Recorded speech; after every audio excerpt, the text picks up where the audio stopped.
비하인드, 전세계가 찬사 보낸 손흥민 예의. 퍼디나드도 배우겠다 공개 발언. 해외 반응 총정리. 손흥민, 30일, 토트넘, 위 예의 바른 행동이 화제다. 영국 더선은 9일, 한국 시간, 팬들은 존경의 몸짓을 한 손흥민의 품격을 칭찬했다. 손흥민은 경기 후 TNT 스포츠와 인터뷰에서 마이크를 두 손으로 살포시 내려놓았다 고 전했다. 이어 손흥민은 마이크가 손상되지 않도록 천천히 그리고 조심히 테이블 위에 올려놓았다 고 덧붙였다. 손흥민은 지난 7일 오후 10시 30분에 끝난 루턴타운과 2023의 2024 잉글리시 프리미어리그 EPL 경기를 소화했다. 토트넘은 루턴전 전반 종료 직전 이브 비수마의 경고 누적 퇴장으로 수적 열세에 놓였지만 후반 7분 미키판 더 펜의 결승골로 승전골을 울렸다. 1에서 0 승리. 손흥민은 최전방 공격수로 선발 출격해 76분간 활약했다. 축구 통계 매체 풋몹에 따르면 그는 슈팅 3회, 기회 창출 2회, 피파울 2회 등을 기록했다. 이 경기 이후 가진 인터뷰에서 손흥민은 마이크를 살포시 내려놓았다. 예상 밖 큰 화제가 되고 있다. 또 다른 스포츠 전문 매체 스포츠바이블은 인터뷰를 마친 손흥민은 마이크를 조심스럽게 내려놓았다. 촬영팀에게도 감사 인사한 뒤 퇴장했다 고 전했다. 해당 인터뷰엔 맨체스터 유나이티드 전설적인 수비수 리오 퍼디낸드와 토트넘 선배 피터 크라우치가 함께했다. 더선에 따르면 한 팬은 그가 예의 바른 남자라는 것을 보여준다라는 반응을 보였다. 또 다른 팬은 두 명이 레전드 선수에게 존경심을 가지고 있다는 걸 알 수 있다고 했다. 또 다른 팬은 차분하고 멋진 행동이라고 바라봤다. 퍼디낸드도 팬들의 반응에 동의했다. 그는 정말 멋진 남자 라며 손흥민을 치켜세웠다. 2. 토트넘 팬, 팀 레전드, 클린스만 인터뷰의 분노. 선수로 좋아하는데 감독으로는 최악 같다. 위르겐 클린스만 감독이 이끄는 대한민국 축구대표팀은 오는 13일 서울 월드컵 경기장에서 티니지와 10월 평가 1차전을 치른다. 이후 17일 수원 월드컵 경기장으로 장소를 옮겨 베트남과 2차전을 갖는다. 대한축구협회는 지난 2일 보도자료를 통해 10월 A매치 2연전 명단을 발표했다. 당시 기자회견은 없었다. 명단 결정에 대한 클린스만 감독의 생각을 한마디도 들을 수 없었다. 그로부터 일주일 후 클린스만 감독은 9일 오전 파주 NFC에서 취재기자단을 상대로 기자간담회 시간을 가졌다.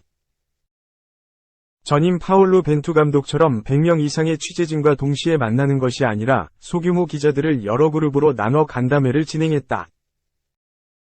클린스만 감독은 이날 기자회견에서 손흥민과 김민재 등 유럽파의 몸 상태에 대한 견해를 밝혀 화제를 모았다. 그는 선수들이 유럽에서 온다. 김민재와 달리 손흥민은 유럽 대항전에 나가지 않아 체력적인 부담이 덜할 것이다. 고 입을 열었다. 이어 내가 대표팀에 올 때는 선수로서 특별한 순간이고 특권이라고 느꼈다. 조금 피곤하더라도 난 모든 출전 시간을 뛰고 싶었다. 아주 동기부여가 된다. 나에게는 대표팀 가는 것이 휴가였다. 물론 선수들의 부담은 알고 있다. 몇몇 선수들은 피곤하겠지만 막상 오면 모두 경기에 나서고 싶어 한다. 라고 덧붙였다. 손흥민의 경우는 현지에서도 꾸준하게 건강 문제가 제기되고 있다. 엔지 포스테코글루 토트넘 감독이 직접 클린스만 감독이 알아서 잘할 것이라면서 나는 호주 대표팀 감독 시절에 선수들을 잘 관리하곤 했다. 라고 우회적으로 말하기도 했다. 실제로 손흥민은 9월 내내 사타구니 부상을 안고 뛰었다. 이런 그를 보호하고자 포스테코글루 감독은 아스날 리버풀 루턴전 모두 손흥민을 선발로 기용했다가 이른 시간에 교체하는 용단을 내리고 있다. 이런 포스테코글루 감독의 대처와 전혀 상반되는 것. 이런 상황서 배려보다는 출전을 암시하는 클린스만 감독의 인터뷰는 토트넘 현지 팬들을 분노하게 만들었다. 글로벌 레딧에서 토트넘 팬들은 팀 레전드라는 사람이 어떻게 저렇게 말할 수 있나 라거나 선수로서는 존경하지만 인간이나 코치로는 최악인 것 같다라고 강한 불만을 나타냈다. 또 다른 토트넘 팬은 한국이 대체 베트남 상대로 손흥민과 김민재를 기용할 이유가 무엇이냐 라면서 의문을 제기하기도 했다. 한 팬은 선수에게 물어본다는데 어느 선수도 경기에 출전하고 싶지 않다는 선수는 없다. 말하면 오히려 질타받을 것이라고 모순을 지적했다. 3. 난 말로 안 해. 그냥 경기장에서 보여주지. 루카쿠의 자신감. 점칠 경기 7골 오른쪽 화살표 괴물 공격수 부활.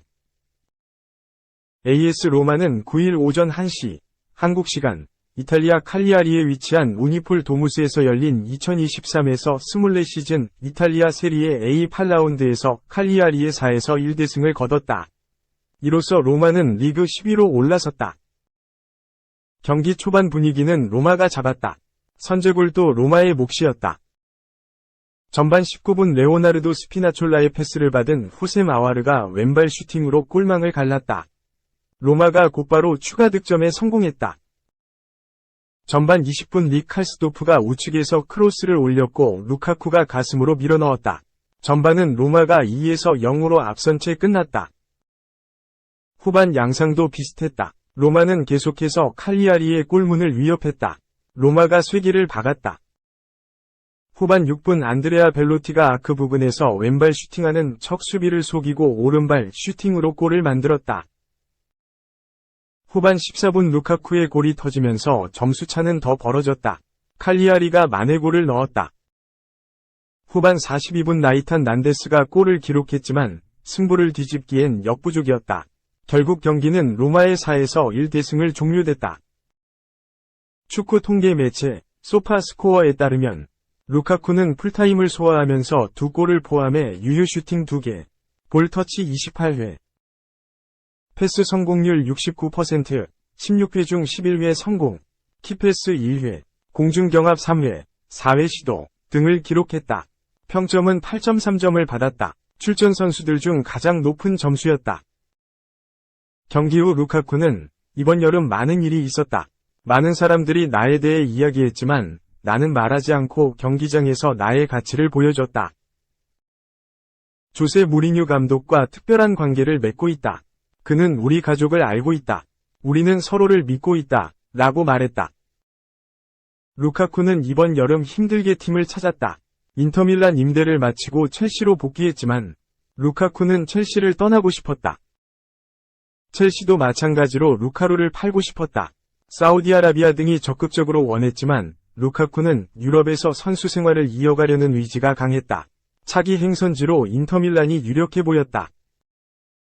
하지만 반전이 있었다. 루카쿠가 유럽축구연맹, 우에파, 챔피언스리그, UCL, 결승전을 준비하는 기간부터 유벤투스와 접촉했다는 보도가 나왔다. 이에 인터밀란은 루카쿠 영입을 철회했다. 이적 시장 막바지까지 루카쿠의 이적은 진척이 없었고 결국 임대로 로마에 합류했다. 무리뉴의 선택이었다. 무리뉴는 이번 시즌 로마에서 3년차다. 첫 시즌엔 우에파 유로파 컨퍼런스 리그 UECL에서 우승을 차지했다. 지난 시즌엔 우에파 유로파 리그 UEL 결승에 올라 세비야에 아쉽게 패했다. 그러나 이번 시즌 분위기는 좋지 않다. 로마는 3승 2무 3패로 리그 10위에 위치해 있다. 그래도 루카쿠의 활약으로 어느 정도 순위를 유지하는 중이다. 루카쿠는 UEL 2골, 리그 5골을 넣었다. 루카쿠는 5골로 리그 득점 공동 3위에 올랐다. 4. 공 너무 빨라서 눈 감고 기아의 151km 영건과 고교 노점일 포수가 동시에 뜬다. 뜨거운 막내들, MD 광주. 기아위 2024년 1라운드 신인 조대현, 강능고은 올해 151km를 찍으며 기량이 급성장한 우한 파이어볼러다. 즉시 전력감은 아니더라도 잘 육성하면 오래 걸리지 않아 1군에서 선발진 한 자리를 맡을 수 있을 것이란 기대감이 있다. 3라운드 신인 이상준, 경기고은 기아가 깜놀하고 픽한 케이스다. 청소년 대표 출신의 올해 고교 노점일 포수. 기아는 내부적으로 이상준이 자신들의 3라운드 순번까지 남아있을 것이라는 생각을 전혀 하지 않았다. 심재학 단장은 드래프트 현장에서 이상준 선발에 대단히 만족했다. 그런 두 사람은 나름의 추억이 있다. 고교 시절이 아닌 무려 중학교 시절로 거슬러 올라가야 한다. 조대현이 강릉고 전학 후 본격적으로 투수를 했고 중학교 시절엔 타자 비중이 높았다.